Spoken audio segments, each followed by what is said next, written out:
Hello, everyone. This is Anna speaking. Welcome on board. Glad you could make it. I hope everyone is doing good and ready to rock and roll. The topic that I decided to cover in today's webinar and workshop is the questions that you frequently ask me. I receive questions from you on Instagram and in our Telegram channel and during the IT English challenges. So I have chosen 5 questions that I get frequently asked, and I would like to answer them. However, if you have any other questions that you would like me to answer, feel free to share them in the chat during the webinar or at the end of the webinar. I will hopefully we will have some time to cover the questions, and yeah, let's get the questions answered, and let's learn something new as well today. You know me, there's no way I'm going to teach a webinar without an actually lesson, right?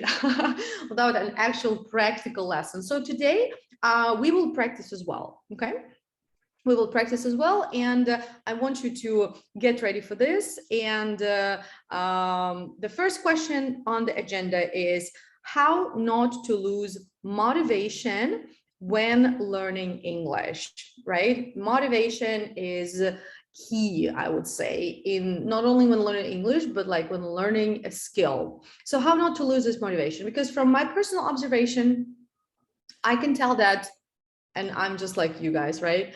That when you start something new, you're typically more motivated, right? And then it goes down, right? Your level of motivation goes down. That is why, how do we stay motivated, right? So there are a few things that I'm going to coach you right now.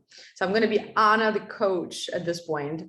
So think about why you are learning English, or why you want to learn English, right? And right now in the chat, I want you to write down five reasons why you are learning English, why you want to learn English. For example, you want to be able to get a better job, or you want to get new career opportunities, or you want to, when you are abroad, when you go traveling abroad, you want to get more. Yeah, you want to feel the freedom of communication and the freedom of like getting more. So or maybe you want to improve English because you want to be able to learn in English, like for example, learn programming in English, so that you can read books easier. So what are your reasons? Please share them in the chat.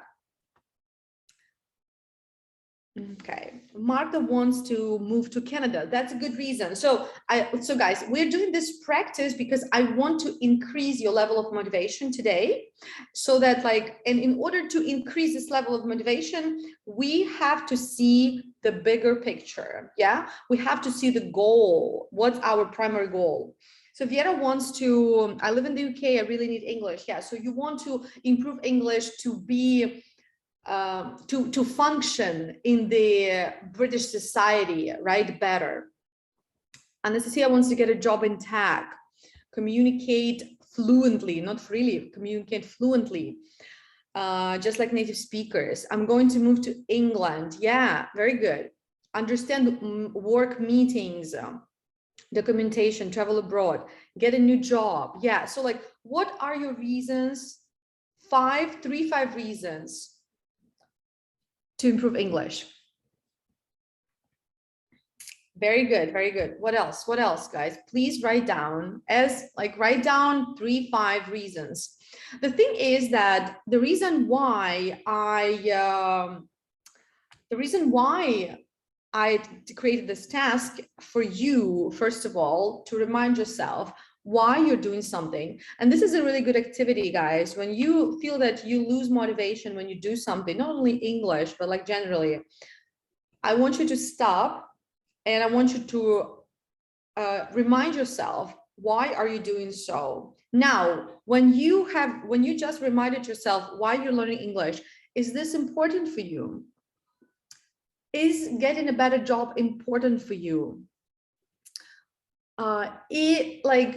being able to understand English, is that important for you? I mean, being able to understand work meetings, is that important for you? Of course it is. So when you remind yourself that you are doing what you're doing, that you're learning English for an important reason, there's an important reason, then your motivation wakes up. Like, hello, motivation, wake up, wake up. Okay, great.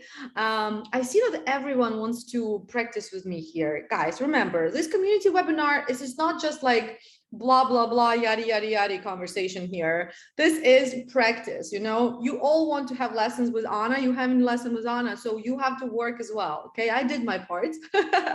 I prepared for this. Now it's your turn. Okay, now let's do another practice. Another practice to stay motivated, like not to lose your motivation, is to make English your daily habit. And you know, I talk about this all the time, and this is technically what I try to do with my courses, right? I want my courses to be like a daily habit, a daily reminder for you to practice English, you know?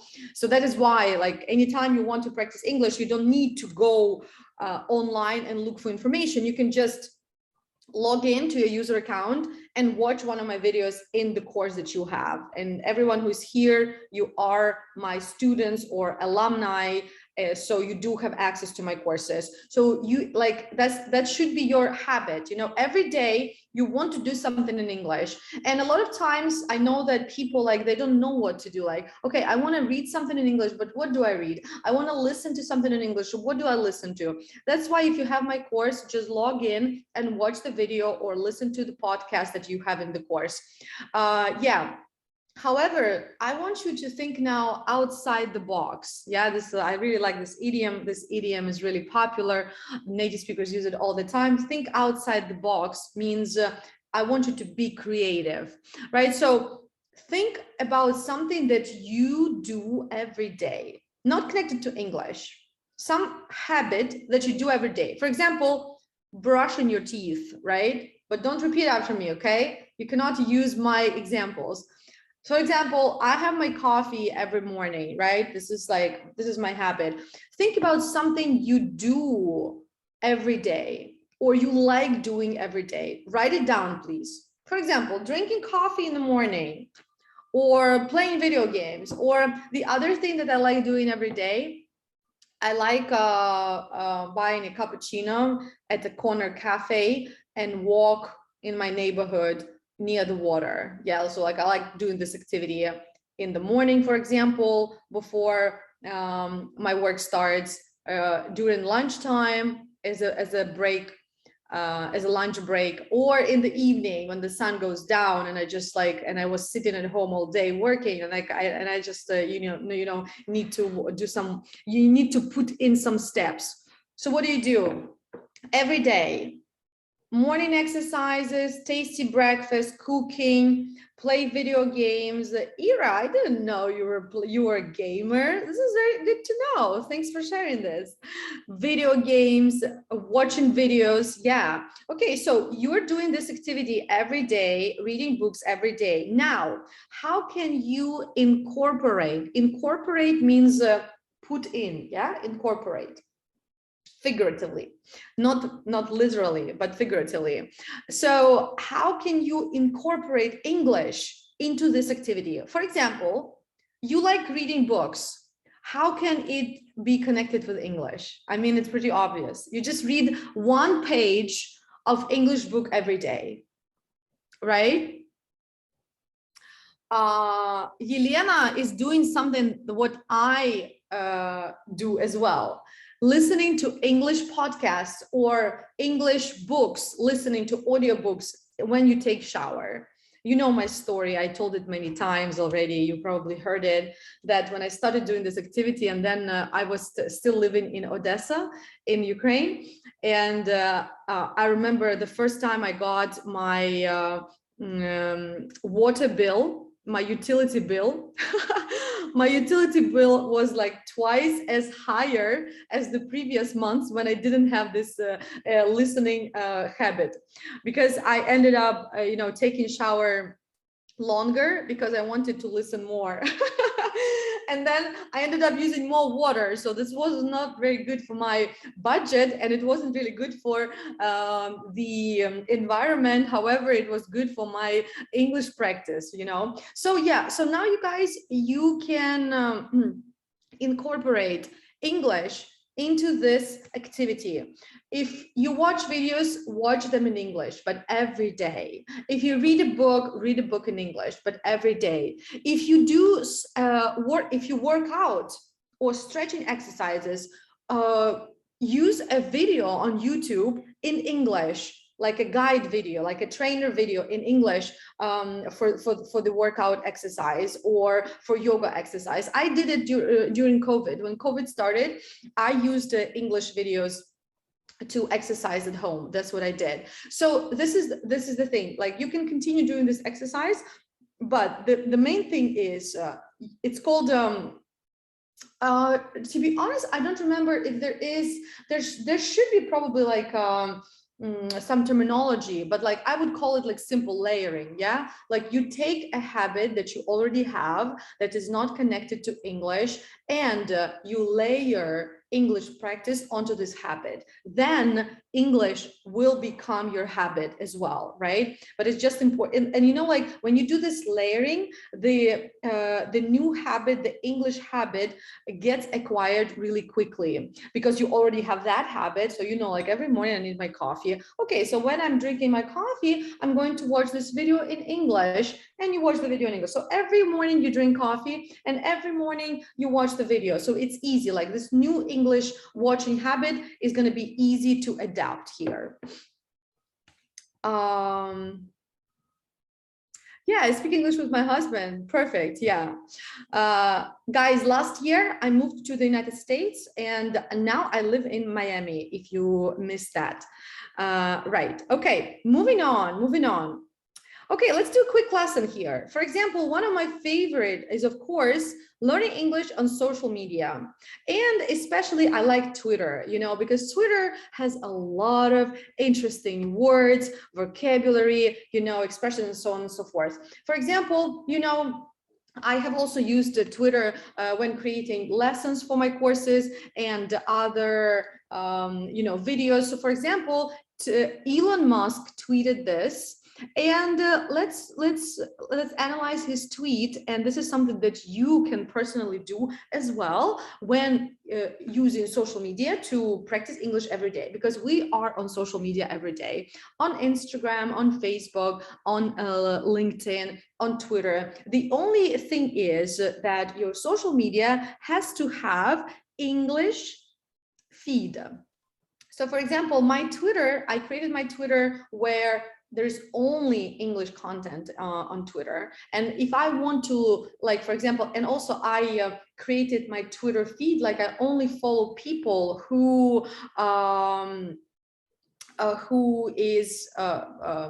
I mean, I only follow people who are from tech. So if I want to learn some news from tech, I go to Twitter and I can read these news, right? So let's take a look at this lesson and learn something new from Elon Musk. You know, it's a conversational variant of you know, right? So like you would usually say it in conversational English, right? Or on social media or in some chat rooms, but it's not for, you know, not for formal English. It's pretty damn great to be able to talk to people from all walks of life and many countries on Twitter. So it's pretty damn great. Again, damn, it's slang. It's well, it's not a bad word, but it's not like a good word to use, right, in conversation. But again, Elon here is using a very conversational style. That's what he says.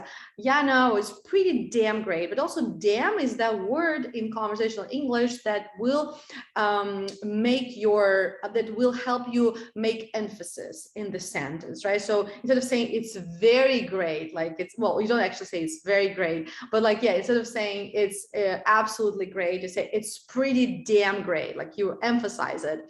To be able to talk to people from all walks of life, again, all walks of life, it's like it's like an expression, like an idiom, which means from all backgrounds. So if you, again, if you already know the word background, I highly recommend that you write down this expression so that you can use it as a synonym. Because remember, just a friendly reminder, the more synonyms we know, the higher our level of English becomes. Because at the end of the day, the biggest part of like how fluent and how advanced we are in English is because of our vocabulary. So the wider your vocabulary is, and vocabulary is becoming wide thanks to synonyms, the higher your level of English becomes, right? So people from all walks of life, people from all backgrounds, yeah? So it means like jobs, ages, etc. Yeah, so it's amazing, right? Like on social media, we can talk to people from all walks of life. So much to be learned, even from the harshest critics. So harshest, if you look at this word, and okay, now let me tell you how your brain should work when you come across an unknown word. Let's say like this word is unknown for you, harshest. So this is how your brain works. Okay, so I look at this word harshest and I try to separate endings, suffixes, and prefixes. And I try to see if what is the root word and if I know this word. So if I look at this word, I can momentarily say that it is a superlative form of an adjective, right? Because est is an ending for a superlative form of an adjective. Like, for example, when we say which word, big, bigger, the biggest, yeah, small, smaller, the smallest. So here I was like, okay, so that's an adjective and that's a superlative form. Now the real word, the root word, yeah, root word is harsh. Do I know this word? Like, for example, in my brain, I know this word harsh because my association is with voice. So, for example, when I speak a lot at some events, for example, or when I go to parties or networking and the music is very loud and I speak, I have to speak louder too, then the next morning, my voice is harsh. So technically I speak like a guy, right? I mean, my voice is very strong as is, but then, like, you know, when I have to talk a lot or in some loud premises, my voice becomes harsh. So, you know, so this is my way of thinking. Now I look at this sentence and I see that there is nothing about voice, but there is harshest critics. But technically, when my association that harsh voice means some like really strong voice like this, you know, so I can probably guess what harsh critics, what this expression means. Could you guess that?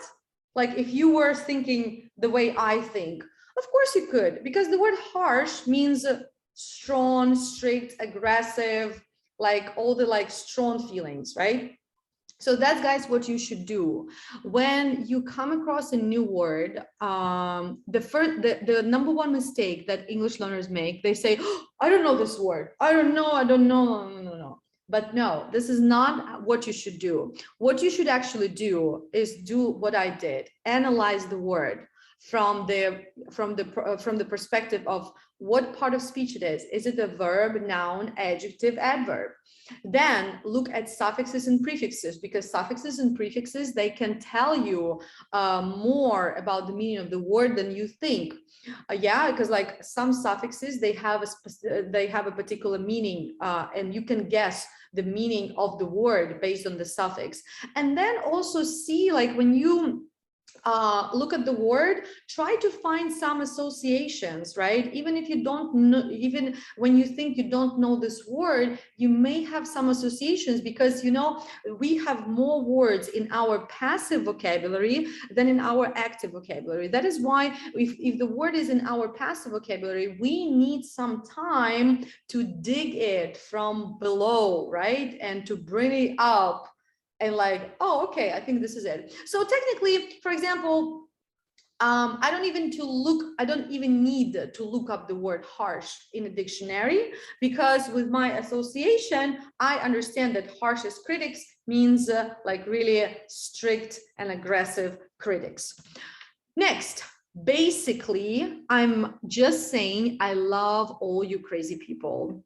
Elon was probably a little bit tipsy, and on my birthday, actually, that was tweeted on my birthday. So he was celebrating my birthday, and he was a little bit tipsy and was saying that he loved everyone on Twitter. That's just funny. Okay, so what is the word basically? Basically means technically, but basically is this word that doesn't carry a strong meaning. That is why the word basically can be used as a filler. Like, when you want to pause, or when you want to like some time to think, you can say the word basically, and it's going to be like a filler. And native speakers use the word basically a lot, just like just as a connector, and try to do it as well. So, and like, when you want to give yourself some time to think, you can say, well, basically, this is what I mean. So when in this sentence that I just said, the word basically doesn't carry any strong meaning.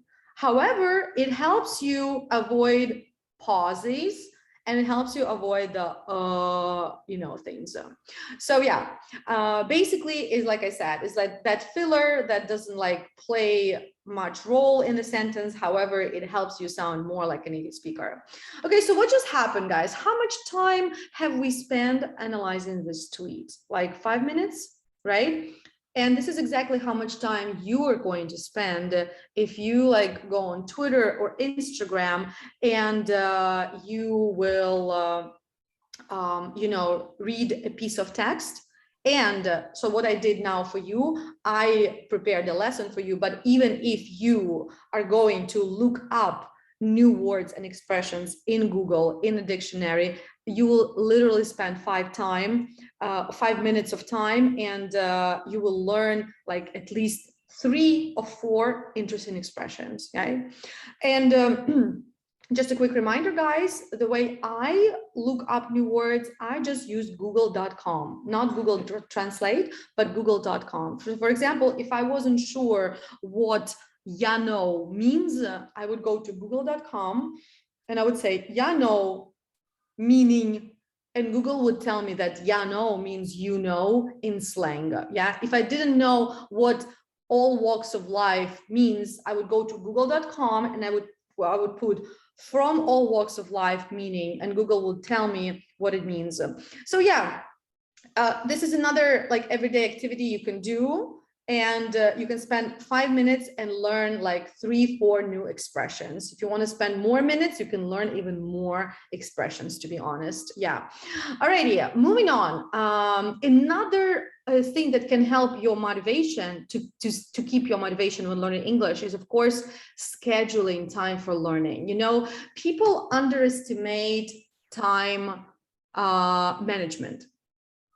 People underestimate that time management, and when people tell me that, oh, I don't have time for English, I don't have time to work out in the gym, I'm so busy, like I have no time to cook meals for myself. Well, I mean, I have bad news for you. Bad and good news for you. We can change it. Good news. Bad news, you're lazy to plan your day and your activities. That is why my recommendation is now, please take your phones, guys, take your phones. And I want you to go to your calendar. Do you use Google Calendar? If you use Google Calendar, can you please send me a reaction here? Right, so you can send the reaction, or yeah, send the reaction, put a plus. If you use Google Calendar, put a plus, or if you use any other reminders on your phone. And in your Google Calendar, like, look, my calendar looks like this, for example, right? I have many meetings here, and every day, for example, at 5 p.m., you can, book a time, 15 minutes, for example, for your daily English practice.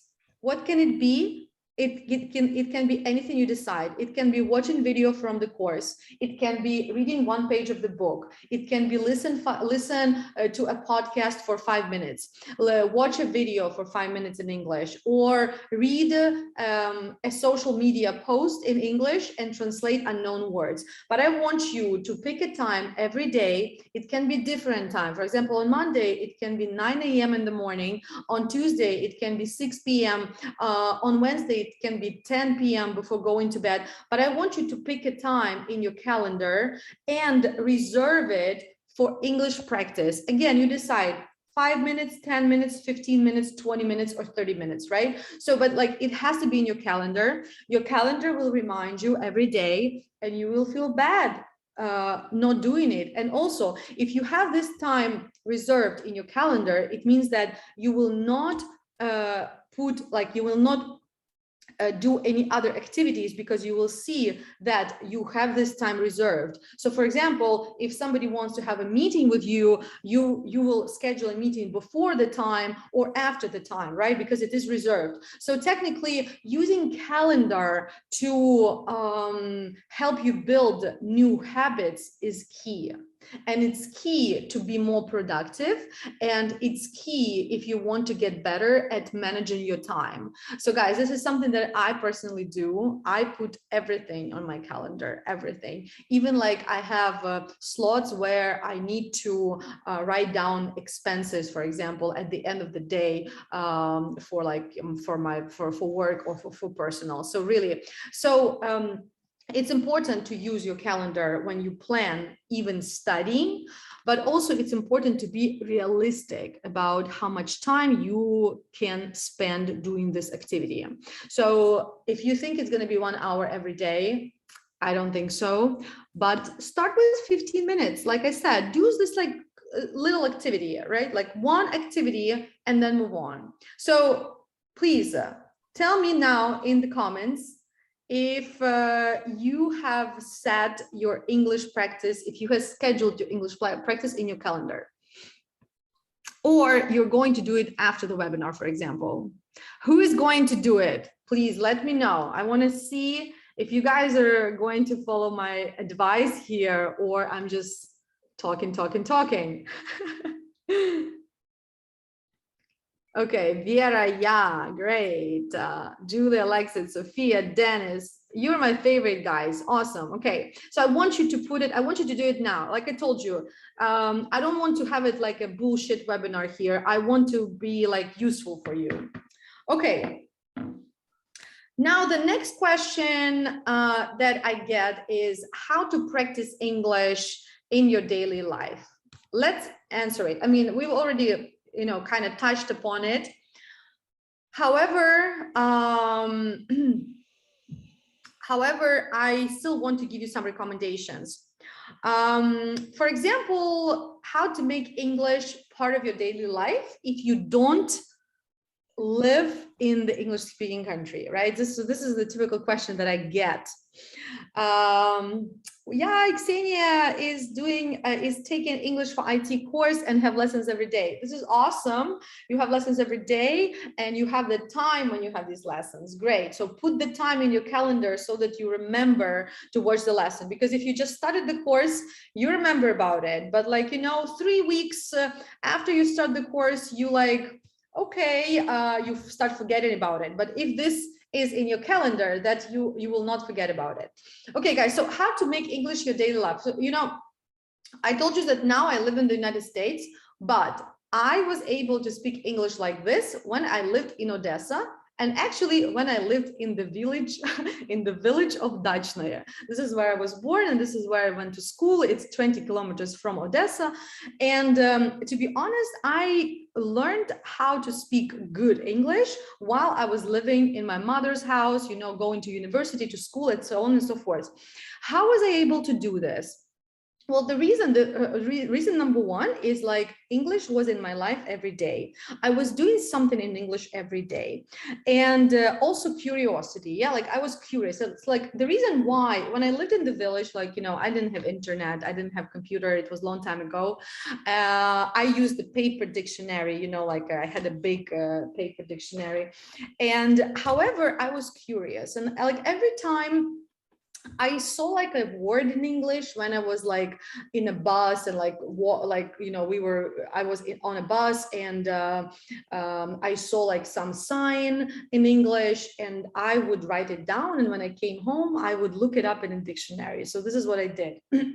That's how curious I was. What you can do, guys, now, you don't have to live in an English speaking country. For example, now I woke up today, and to be honest, I haven't spoken a word of English before this webinar, because I woke up and I started reading Ukrainian news, of course, not in English. And then I had a meeting with my team, not in English. And I haven't left the apartment yet, so I haven't seen anyone to speak in English. But after this webinar, I will go out to buy my cappuccino and to take a walk in my neighborhood. And I know exactly what I'm going to say. I'm going to say 2 sentences in cafe where I usually buy my cappuccino. I'm going to say, hi, how are you? 1 cappuccino with almond milk, please. This is like exactly what I say every time I go to a cafe. They may ask me something about my day. I'm going to say, oh, it's really hot today, blah, blah, blah, something like that. So that's a conversation. Is this enough practice? Of course, no. I mean, that's like a different thing. Of course, like if I, for example, if I live in an American family, then I will be speaking English more. But like if you don't live in an American family, live by yourself in an English speaking country, you have as much practice pretty much as if you live, for example, in a non-English speaking country, you know. So this is what you can do, guys. You can do chores in English, and this is a good expression for you if you don't know it. Do chores means do daily routine tasks. So for example, do chores is like go buy groceries or clean your apartment, or like, I don't know, if you have a cat, you can Google what diet is best for my cat. So instead of Googling in your language, you can Google in English. And this is your like daily routine. For example, guys, when I want to cook something new, for example, let's say I want to, or not something new, but like, for example, I really love banana bread. And if you follow me on Instagram, you probably saw my pictures of banana bread. When COVID started, like I would make banana bread every week. And of course, I gained some kilograms. But anyway, so, and for example, when I want to make banana bread, I will go online and Google the recipe in English. And I will cook in English. And I have always done this, guys, you know, always. I've always done it. I don't search for a recipe in my language. I search for a recipe in English. And for example, the best diet for my cat. And this is what I get, you know, like, you know, and when I Google in English for some daily activity that I do, I can also learn something. Let's learn about the cat diet. Anyone has cats here? Send me reactions in the chat if you have a cat, or if you are a cat person, for example. Now, yeah, okay. Nice. So this should be useful. This should be useful. A dog person. Oh, damn. Sorry, dog people. For some reason, okay. Next time I will prepare a tiramisu recipe so that we don't separate, you know, cats and dogs. Okay. So this is what I read about a cat diet, and this is what I can learn. Cats need lots of animal-based protein. Protein, you know, I also need protein to lose some fat in my body, right? Right. While there isn't a single diet, single means one and only, yeah, that is ideal for all cats. In general, most do best when they eat foods. Do best, it's like function best when they eat foods that are high in moisture. Moisture means wet. and protein. So like cat's food should be wet, and it should be protein food, relatively low in carbohydrates. Carbs. I think I'm a cat because I feel best. I do best when I'm on a low carb diet. And actually, I was talking about this in my stories yesterday. This is so funny. Yeah, don't worry guys, I don't do extra protein. I just try to do low carbs.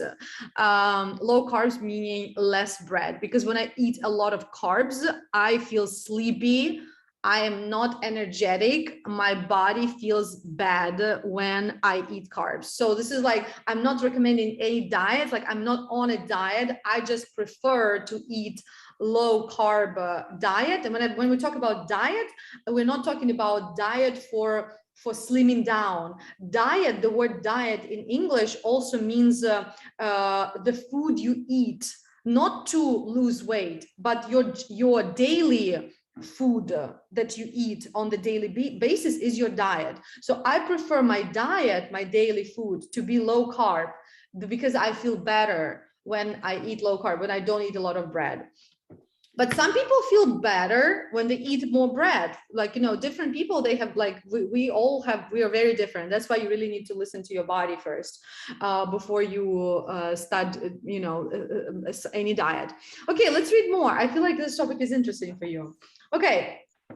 Moving on, for example, you know, you want to read more and you want to learn a little bit more vocabulary here, right? Again, this is all you need for your cat, but you read it in English and you educate yourself and you improve your English, right? And this is not like a lesson for you. So you don't even need time for this.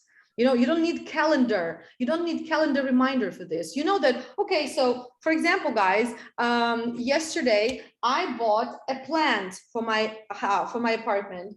But now I want to learn how to take care of this plant.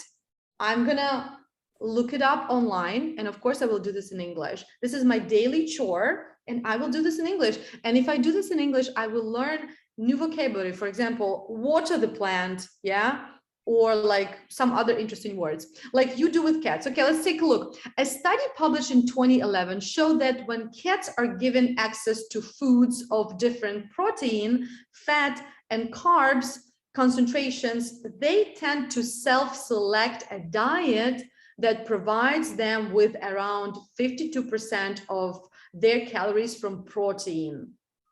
So cats made a choice, right? They self-select, yeah. So if you offer them food, they go to the food with the protein, 36% from fat and only 12% from carbs. Bottom line, that's a good word. Bottom line is like when you're telling something and then you want to finish your story and like underline an important thing, you can say, bottom line, there is no such thing as a vegetarian cat, right? So remember this phrase, bottom line is there is no such thing as a vegetarian cat. I've never heard about that either, right? So you see, you wanted to look up some information that you needed for your cat, for example, and you ended up having an English lesson and learning something new in English. And this is actually, guys, this activity, if you do your chore, yeah, if you do your daily chore in English, this will actually help you. Can you guys please mute yourself when you don't speak? Yeah, thank you. If you do this activity in English, you will learn how to, okay, let me mute everyone. You will learn how to start thinking in English, because another question that I get asked all the time, how to start thinking in English. That's how you start thinking in English. You do daily routine things that are not English lessons only, yeah, but that are part of your life in English, and this is how you start thinking in English. Right, so another thing that you can do to practice English every day is, of course, you can take courses, right? You can take courses. You already take a My English course. This is great, but you can also take other courses to learn other skills in English, right? So you know about the platforms Udemy and Coursera. Grow with Google, for example. Grow with Google, if you never heard about this, make sure you check it out. They have free courses in English or paid courses in English. So think about that. Again, make English part of your daily life. Learn something in English while learning it in any other language. Another thing that you can do to make English part of your life is, of course, networking. And if you are taking English for Tech course or any other courses, or like, you know, you follow me on Instagram, I mentioned it many times, Lunch Club. This is a platform that online platform that makes you with like-minded people using AI. Another platform that you can use is meetup.com. You can go to meetups. There are online meetups where you can actually speak English and meet people, or Premp. To be honest, Premp, I have never used this one. However, this is a recommendation from English for IT teachers, English for IT teacher. So you can try it. This platform is for practicing doing a job interview with other people for free. So if you want to prepare for a job interview, if you want extra preparation for a job interview, you can use this platform and just practice it with other people. You see, guys, I am recommending these platforms not for English learning. These platforms are for networking, and that's a different thing. If you ask me to recommend you an app for English learning, I'm not going to recommend it to you, because it's enough that you're taking my course to improve English. Now I want to give you extra tasks that are not connected to learning English, but that are connected to living life. I want you to go out there, to go in life and live your life in English. That's why I want you to use Lunch Club and meet people from other countries and speak English with them, not because they are learning English and you're learning English, but because you just want to meet like-minded people, network, and make new connections, right? So that's different. That is why, guys, it's not like I'm skeptical about English learning apps. I'm not skeptical about them, but I think they are not enough. And I believe that now there are so many opportunities where you can actually practice English doing, you know, real life tasks and just living in English. Remember, my new motto, my new slogan is live it. Yeah, don't learn it, live it. That is why all the recommendations, more and more recommendations that I give you is about living in English and not learning it. Yeah, I mean, like I said, you can learn it, you can learn English with me in the course that you are taking, but I want you to implement the knowledge that you learn, that you get in real life. Okay, moving on. What's next here? Yeah, okay. Next question, how to remember new words, phrasal verbs and idioms, etc. Well, first of all, friendly reminder. I hope you guys all have a list of new words, a list of new phrases in your notes, right? This is what I do on my phone. I write it down like all the time, you know, June 2022, tongue in the cheek, pushover, things like that, right? So I prefer to have it handy. Like I prefer to have it in my phone, just in my notes. First of all, it syncs with my computer. Second of all, my phone is always with me. So whenever I see a new phrase or I hear a new phrase, I can write it down, and it's just like 30 seconds, right? So this is number one thing that everyone should do. Now, tell me if you have the same thing, if you do the same thing. Do you also have a list of new vocabulary, new phrases on your phone? Yes or no?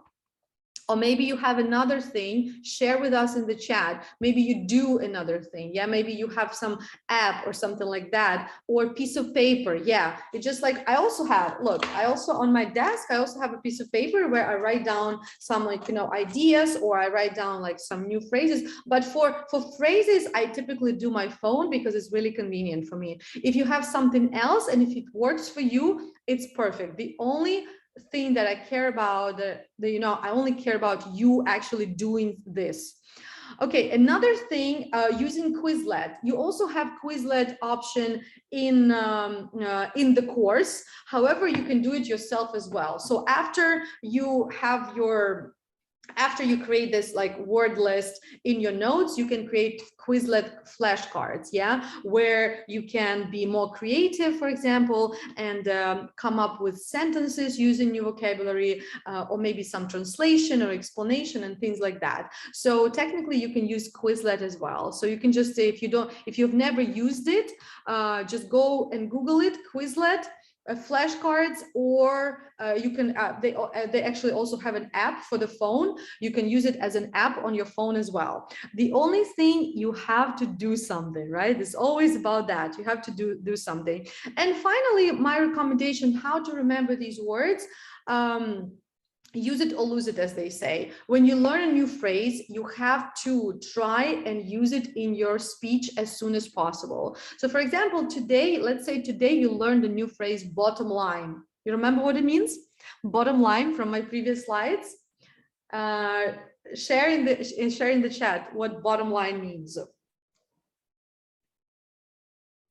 Not really a summary, but like a summary of the most important thing. Yeah. So the bottom line is like a summary where you highlight the most important thing. Right. So for example, now your task is to use this phrase in your speech. So next time, let's say you are in a meeting and you say something about the new feature, you like blah, blah, blah, this new feature. The bottom line is we need to deliver the feature as soon as possible because the users need it. So you have to remember these new phrases, and you have to give your brain a command to use this phrase next time you say something, or next time you write something, right? So this is what we do.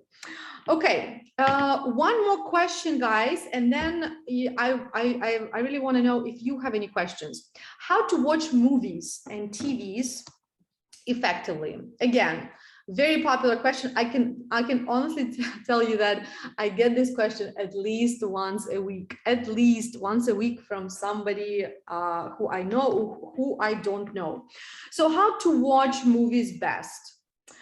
First of all, of course, subtitles. Of course, subtitles. I can tell you that even Americans watch movies with subtitles. I have friends and I watch movies with friends, American friends. Everyone watches with subtitles because if you couldn't hear something, you can see it. And for English learners, of course, subtitles, but subtitles only English, okay? So guys, you know me, you know how I teach. I do not support using any other languages when teaching English. We are not with you like elementary students here. Even with elementary students, it's possible not to use their native language. It's possible to teach elementary students using only English. You just have to use very simple language and other techniques. So anyway, it's possible to do it. So that's why, like, forget about your native. If you want to learn to think in English, and if you want to learn English faster, only in English. Okay. Yeah, I couldn't sleep. I went for a jog to tire myself out. Wow, what a cool phrase. Yeah, I went for a jog. Went for a jog means went for a running, to tire myself out, to make myself tired. So to tire somebody out, to make myself tired. I'm sorry, iPhone, what's your name? I don't use subtitles when I watch movies because it grabs my attention. Yeah, exactly. So you need to control it. You need to control it. but anyway, if it groups my, hi Svetlana, if it grabs your attention, it's also good because your attention is on English. I like it. Okay. Okay. So my recommendation about movie watching, you guys, turn on your English subtitles. Also, if you watch a movie, okay guys, so okay, I see like Dennis has the same problem, Tatiana has the same problem. Okay guys, so when you watch movies in English, you have to decide what is your goal. Is your goal now to watch the movie and just enjoy the movie, or is your goal to watch a movie to improve your English? So so like I said at the beginning, you know, about when we were speaking about motivation, what is your motivation here? If I'm watching the movie and I'm showing at the wall, but there is no TV, there should be a TV there. To be honest, like I'm still debating whether I should buy a TV or not, because I have lived in this apartment for 6 months without a TV. And yeah, and I was like, should I buy it or not? Should I buy it or not? As you see, Anna is not a big movie fan. Anyway, so what is your goal here? You watching it to enjoy, or you watching it to learn? Let's talk about watching to learn. If you're watching to learn, turn on your English subtitles, write down interesting phrases and expressions that you hear, and it's better to do it with a notebook. So like you watch with a notebook. Don't try to memorize all vocabulary. Don't try to understand all vocabulary. Focus on words that you actually use in your speech. So if you watch a movie and if you like come across some really complicated vocabulary from science fiction, forget about it. You don't need this vocabulary. But like, you know, if you know that, oh, this is a good word for me to use, I'm going to write it down and learn it. That's like a different thing, you know, so this is what you do.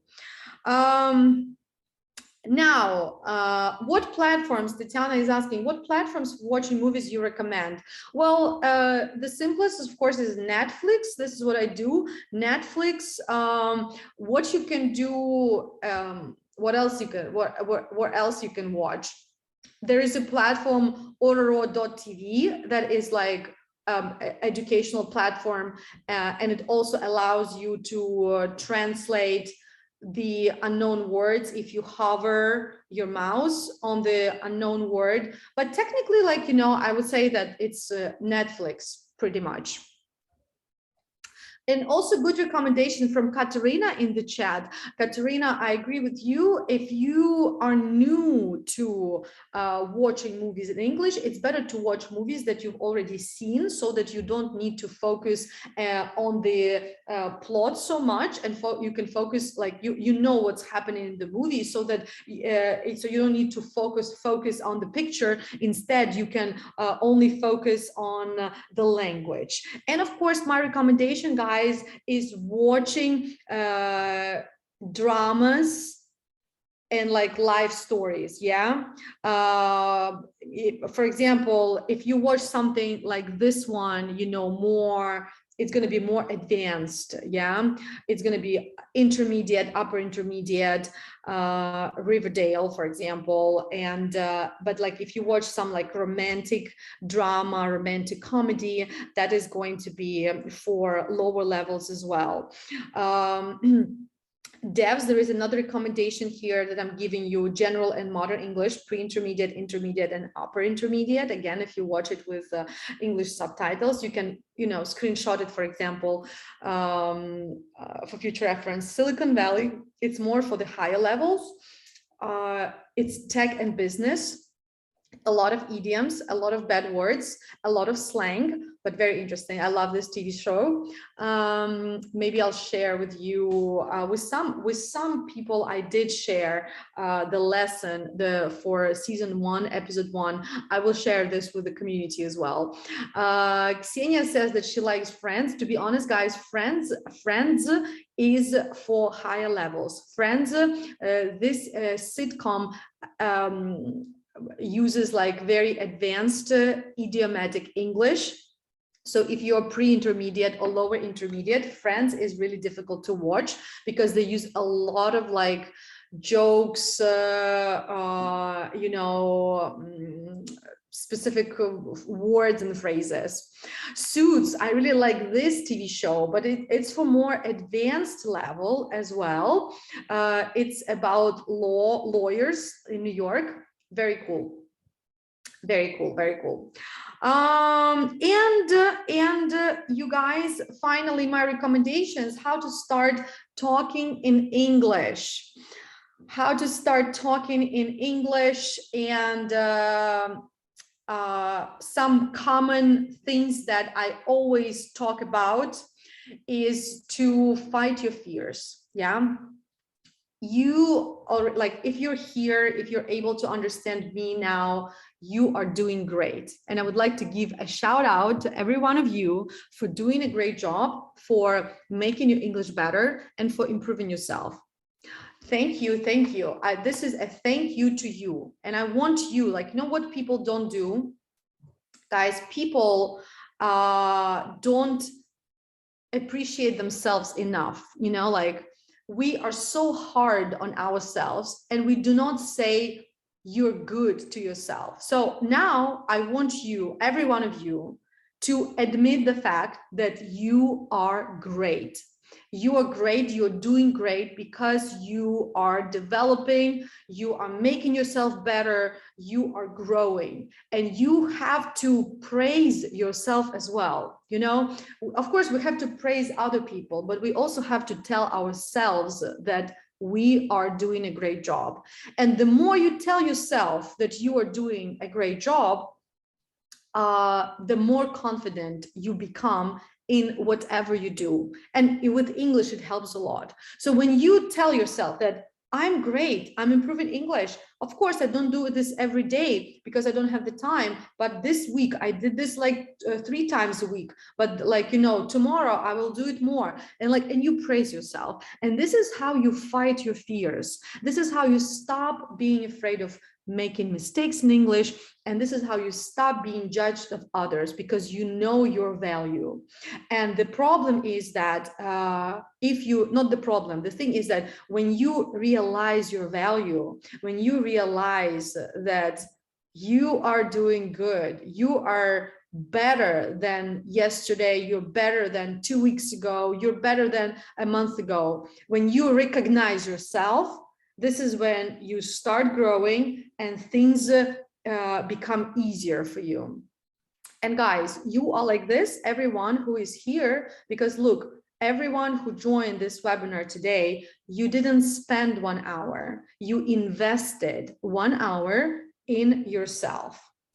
And that means that now you are better than 1 hour ago, because look how many things you have picked up for yourself in this 1 hour.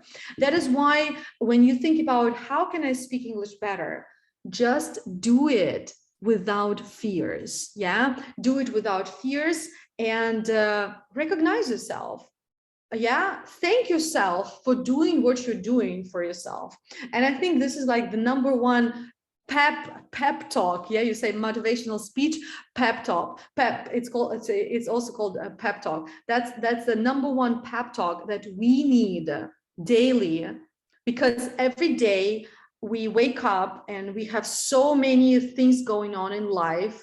We have so many things happening that we cannot control, and we just need to remember what we have to do, how we have to do it, and we just have to remember that we are doing a good job, because nobody tells us that we're doing a good job, guys. I'm telling you, you're doing a great job. I'm really happy to see so many people live for this webinar, and I'm really happy that you are investing this time in yourself in such hard times for every one of us in the world in general, right? And that's why, like, this is a friendly reminder that you are doing great. And yeah, so I want you to thank yourself for you, right? Because like nobody's gonna thank you. I mean, some people will, some people won't, but like there's always one person who will appreciate you always. It is you. So appreciate yourself. Thank yourself every day for doing what you did, for, you know, for wanting to become better and for becoming better. And trust me, like your skills, if you want to improve some skills, you will be able to improve them, no problem, because you have strong belief in yourself. Yes, this is my pep talk, AKI motivational speech. Okay, let me take some of the questions, you guys. Some of your questions in the chat. I see. What about difference between American and British English? To pronounce, the pronunciation in British movies is so different. Yeah, so like, to be honest, yeah, Americans don't care about grammar. I know that because I'm living in New York for 6 years. Well, I mean, I wouldn't say Americans don't care about grammar. It's just like generally people don't care about your mistakes because they are not their mistakes. People care about their mistakes, not your mistakes. So when you speak broken English, like with bad grammar, nobody's going to say anything. Yeah, as long as they understand you. Yeah, but this is the matter. This is the matter of the fact is, do you want to speak broken English or do you want to speak correct English, right? For example, when you use English for work, definitely you don't want to use broken English, right? Because it doesn't look really well, and your colleagues and your clients are not going to enjoy speaking with you and reading emails from you when you use bad grammar. So I would not say, like, Svetlana, to be honest, Americans don't care about your grammar. To be honest, people don't care about your grammar because they don't care about you. That's why you have to remember that people don't care about your grammar and about your pronunciation, about everything. You need to remember this. This will help you to start speaking English fluently, because number one fear that doesn't help us with that is that we think that, oh, they will think that I'm stupid and things like that, right? So it's good to understand that they don't care. Nobody cares. However, you care, especially for work. Yeah, like you don't want to make this like mistakes all the time, because it's just like not nice when you work with someone on a daily basis and they make this stupid mistake, and like, yeah, you don't care, but then like, do I want to work with this professional who cannot remember how to use present perfect, for example? As for the accent, yeah, British accent is different from American accent, and of course from Australian accent and from New Zealand as well, and Canadian.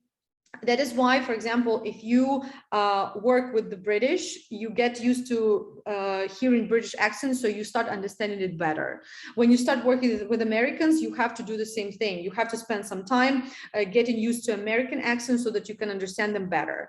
And the same with Australians, right? Of course, there is also difference in vocabulary. The British would be using slightly different words from Americans because that's a different culture. That's a different country as well. So then again, guys, if you work with the British, you will learn to understand them better over time. If you work with the Australians, you will understand them better over time, right? However, if you pick for yourself what language, what like English you should learn, British or American, again, pick whatever you want. Just make sure you stick to this variant, because when people start like mixing two types of English, or some words from British, some words from American, it sounds strange. That is why pick one. I teach American English. I recommend you pick American English because American English is more popular, right? There is more there are more American companies, American movies, like, you know, more American things, because there are more Americans in the world in general. So I think that speaking American English is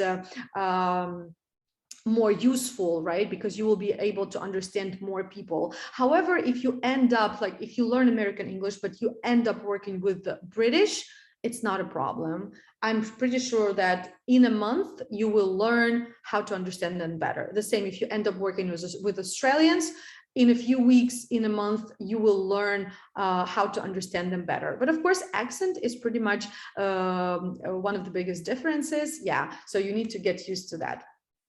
Okay, guys, it's been an hour already. Thank you for your questions. Thank you so much. Thank you for your compliments. Anna, I love your nails. Thank you. I will need, I'm going to have my nails done tomorrow. It's been already a month, so they grew. I will need to change them, but I like them too. Very catchy. I get compliments on my nails all the time. Thank you so much, guys. If you have any questions, let me know. Also, feel free to ask me questions in our Telegram channel, yeah, in the main channel. Just a friendly reminder here, here is the channel where I talk to you, and there is a chat where you can ask questions as well. Yep, here. If you're not there, join the chat. Yeah, thank you so much for being here. I want to give a shout out. Thank you for your shout outs. I'm happy to motivate you.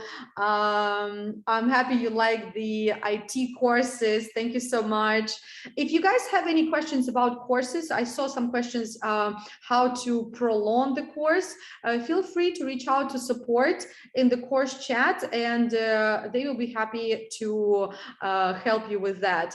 Thank you so much, and till the next time, let me know what topic you would like to cover next month during our next webinar. You know, I'm always open for suggestions. I know that I'm very creative and I have a lot of topics in mind, but I also want you to reach out to me and share your thoughts. If there is any specific topic you would like us to discuss in the next community webinar, let me know, and I will prepare this the topic, and we can talk. Alrighty, thanks so much, and have a great end of your day, or have a great day wherever you are in the world. Thank you so much. It was a pleasure to have you today. I'll see you soon. Bye. Bye.